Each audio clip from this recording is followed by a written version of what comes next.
ଯେକୌଣସି ପୂଜା ପର୍ବଣରେ ଆମ ଓଡ଼ିଆ ଘରେ ପିଠାପଣା ତ ନିଶ୍ଚୟ ତିଆରି ହୁଏ। ଆଉ ସେ ପିଠାପଣା ଭିତରେ ପ୍ରଥମେ ଆଗ ତିଆରି ହୁଏ କାକରା ପିଠା। କାରଣ ଏହା ତିଆରି କରିବା ବହୁତ ସହଜ ଆଉ ଖାଇବାକୁ ବହୁତ ସ୍ୱାଦିଷ୍ଟ, ଯାହାକି ପିଲାଠୁ ନେଇ ବଡ଼ ପର୍ଯ୍ୟନ୍ତ ସମସ୍ତେ ପସନ୍ଦ କରନ୍ତି। ସୁଜିର କାକରା ହଉ ବା ଚାଉଳର କାକରା ହଉ, ପୁର ଦିଆ କାକରା ହଉ ବା ବିନା ପୁର ଦିଆ କାକରା ହଉ। ଆଜି ସେଇ କାକରା ପିଠା ତିଆରି କରିବା, କିନ୍ତୁ 100% ନୂଆ ଶୈଳୀରେ, ଯାହା ପିଠା ଭଳି ତିଆରି ହବ କିନ୍ତୁ ଖାଇଲା ବେଳେ କୁକିଜ୍ ଭଳି ସ୍ୱାଦ ଦେବ। ହ୍ୟାଲୋ ଫ୍ରେଣ୍ଡସ୍, ଜୟ ଜଗନ୍ନାଥ। ତ ଚାଲନ୍ତୁ ରେସିପି ଷ୍ଟାର୍ଟ କରିବା। ସେଥିପାଇଁ ଏଠି ମୁଁ ନେଇଛି 2 କପ୍ ସୁଜି, 1 କପ୍ ଚିନି, ଗୋଟେ ବଡ଼ ନଡ଼ିଆକୁ ଭାଙ୍ଗିକି ତାର ଫାଳେ ନଡ଼ିଆକୁ କୋରିକି 1 କପ୍ ନଡ଼ିଆ କୋରା, ଗୁଜୁରାତି ଆଉ ଗୋଲମରିଚର ଗୁଣ୍ଡ, ପାନମହୁରି, 500 ml କ୍ଷୀର ଆଉ ଲୁଣ। ଏବେ ଯେଉଁ କ୍ଷୀରକୁ ଆମେ ନେଇଥିଲେ ତାକୁ କଡ଼େଇରେ ବସେଇଦେବା, ଗରମ ହେବାକୁ ରଖିଦେବା। ଟିକେ ପାଣି ଦେଇକି ତାପରେ କ୍ଷୀର ଦେଇଦେବା କଡ଼େଇରେ। ସେ ଯେମିତି ଗରମ ହେଇଯିବ ସେଥିରେ ଆମେ ପକେଇବା ଚିନି ଆଉ ପାନମହୁରି। ଚିନିକୁ ପକେଇ ସାରିଲା ପରେ କଣ୍ଟିନ୍ୟୁସଲି ଗୋଳେଇବା, ଯେମିତିକି ଚିନି କ୍ଷୀର ଦେହରେ ମିଶିଯିବ କିନ୍ତୁ ତଳେ କ୍ଷୀର ଲାଗିବନି। ଚିନି ପକେଇଦେଲେ କ୍ଷୀର ସାଙ୍ଗେ ସାଙ୍ଗେ ତଳେ ଲାଗିଯିବ, ସେଥିପାଇଁ ତାକୁ କଣ୍ଟିନ୍ୟୁସଲି ଗୋଳେଇବାକୁ ପଡ଼ିବ। ଏବେ ସେଥିରେ ଲୁଣ ଆଉ ନଡ଼ିଆ କୋରା ପକେଇ ଦେଇକି ଭଲ ଭାବରେ ତାକୁ ଫୁଟିବାକୁ ଛାଡ଼ିବା। ନଡ଼ିଆ କୋରା ପକେଇ ସାରିଲା ପରେ ଯେତେବେଳେ କ୍ଷୀର ଭଲ ଭାବରେ ଫୁଟି ଉଠିବ, ସେତେବେଳେ ଆମେ ସୁଜି ନେଇଥିଲେ ତାକୁ ପକେଇବା। ସୁଜିକୁ ପକେଇକି ଆମେ ଜନ୍ତୁଣି କରିବା, ଯେମିତି ଆମେ ନର୍ମାଲ ସୁଜିକୁ ଆମେ ପାଣିରେ ଜନ୍ତୁ ସେଇଭଳିଆ ଆମେ ୟାକୁ ଜନ୍ତିବା।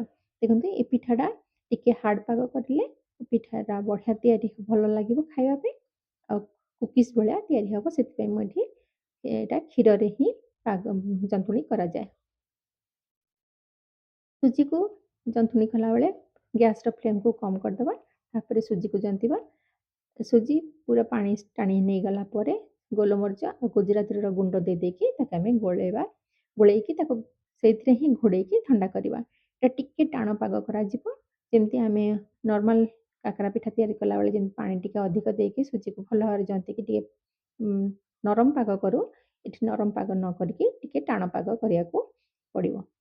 ସେଇଥିରେ ହିଁ ସୁଜି ଜନ୍ତି ହେଇସାରିଲା ପରେ ଢାଙ୍କୁଣୀ ଘୋଡ଼େଇକି ଆମେ ସେଇଥିରେ ତାକୁ ଥଣ୍ଡା କରିବାକୁ ଦେବା, ଯେମିତି କି ସେ ସେଇଥିରେ ଥଣ୍ଡା ହେଇକି ସିଝିଯିବ। ଥଣ୍ଡା ହେଇସାରିଲା ପରେ ତାକୁ ଅଲଗା ଗୋଟେ ବାସନକୁ କାଢ଼ି ଆଣିବା। କାଢ଼ି ଆଣିକି ହାତରେ ଟିକେ ଘିଅ ଲଗେଇକି ତାକୁ ଭଲ ଭାବରେ ଚକଟିବା, ଯେମିତିକି ସୁଜିଟା ଟିକେ ନରମ ହେଇଯିବ।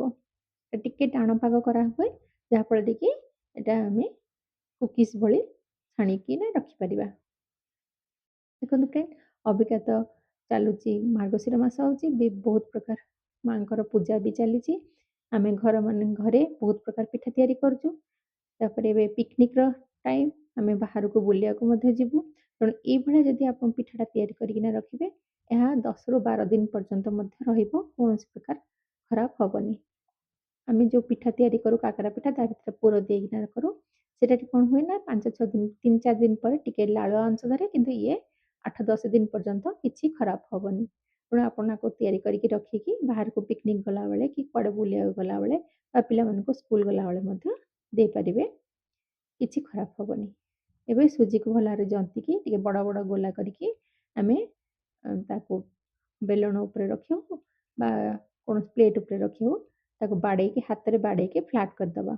ହାତରେ ବାଡ଼େଇକି ଫ୍ଲାଟ୍ କରିବା ଏଥିପାଇଁ, ଯଦି ଆପଣ କହିବେ କାହିଁକି ବେଲଣ କାଠିରେ କାହିଁକି ନ କରିପାରିବା, ନାହିଁ କାଠିରେ କଲେ କ'ଣ ଆମେ ଏଥିରେ ନଡ଼ିଆ ଯେଉଁ ପକେଇଛେ ସେ ଉପରକୁ ବାହାରିକି ଫାଟିଯିବ, ସେଥିପାଇଁ ମୁଁ ହାତରେ ପିଟିକି ତାକୁ ଫ୍ଲାଟ୍ କରିବାକୁ କହିଲି।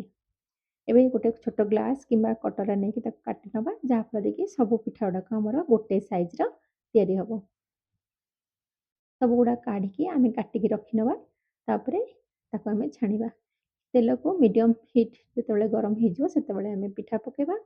ଆଞ୍ଚର ଗ୍ୟାସ୍ର ଫ୍ଲେମ୍କୁ ପୁରା ଲୋ କରିଦେବା, ତାପରେ ପିଠା ପକାଇବା। କିଛି ସମୟ ପରେ ପୁଣି ଆଞ୍ଚକୁ ଟିକେ ବଢ଼େଇ ଦେବା। ସାଙ୍ଗେ ସାଙ୍ଗେ ପିଠା ପକାଇ ଦେଲା ପରେ ଜାଲି ଚଟୁ ମାରିବେନି।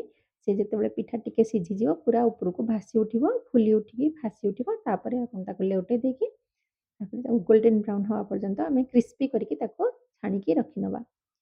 ପୁରା କ୍ରିସ୍ପି କରିକି ହାଲକା ମିଡ଼ିୟମ୍ ଆଞ୍ଚରେ କଲେ ପୁରା କ୍ରିସ୍ପି ହେଇକିନା ରହିବ, ଆଉ ବିସ୍କିଟ୍ ଭଳିଆ ସ୍ୱାଦ ଦେବ ଖାଇବାକୁ। ନଡ଼ିଆ ପଡ଼ିଛି, ତେଣୁ ଯେମିତି କୁକିଜ୍ ଖାଇଲେ ଯେମିତି ଲାଗିବ ସେମିତି। ଟିକେ ଅଧିକ ଲୁଣ, ସେଥିପାଇଁ ମୁଁ 2 ଚାମଚ ଲୁଣ କହିଛି, ଟିକେ ଅଧିକ ଲୁଣ ଆଉ ଟିକେ ହାଲକା ମିଠା, ଯାହାଫଳରେ କି ପିଠାଟା ଟିକେ ନର୍ମାଲ ଆମେ ଯେଉଁ କାକରା ପିଠା କରୁ ତାଠୁ ଟିକେ ଅଲଗା ସ୍ୱାଦ ଲାଗିବ। ଆଉ ଏହା ଖାଇବାକୁ ରହିବ ବି ବହୁତ ଦିନ ପର୍ଯ୍ୟନ୍ତ, ଖାଇବାକୁ ବି ଏକଦମ ଅଲଗା ଭଳିଆ ଲାଗିବ। ତ ଫ୍ରେଣ୍ଡସ୍ ନିଶ୍ଚୟ ଏ ପିଠା ବନାନ୍ତୁ। ବିନା ଜନ୍ତୁଣୀରେ ମଧ୍ୟ ଆଉ କେମିତି ସୁଜିର ପିଠା ତିଆରି କରିପାରିବେ ତାର ମଧ୍ୟ ରେସିପି ମୁଁ ଆଗରୁ ସେୟାର କରିଛି, ଆପଣ ଯାଇକି ଦେଖିପାରିବେ। ଏ ପିଠା ବନାନ୍ତୁ, ଖାଆନ୍ତୁ, କେମିତି ଲାଗିଲା ମୋତେ କମେଣ୍ଟସ୍ କରିକି ନିଶ୍ଚୟ ଜଣେଇବେ। ଆଉ ଯଦି ଭିଡ଼ିଓ ଭଲ ଲାଗିଲା ତାହେଲେ ଲାଇକ୍ କରିବେ, ସେୟାର କରିବେ। ଫେସବୁକ୍ ପେଜ୍ରେ ଦେଖୁଥିଲେ ମୋ ପେଜ୍କୁ ଫଲୋ କରିନେବେ। ନେକ୍ସଟ ଗୋଟେ ଭିଡ଼ିଓରେ ଆପଣଙ୍କ ସାଙ୍ଗେ ଦେଖାହେବ। ପିଠାର ରେସିପି କେମିତି ଲାଗିଲା ମୋତେ କମେଣ୍ଟସ୍ କରିକି ନିଶ୍ଚୟ ଜଣେଇବେ। ଜୟ ଜଗନ୍ନାଥ।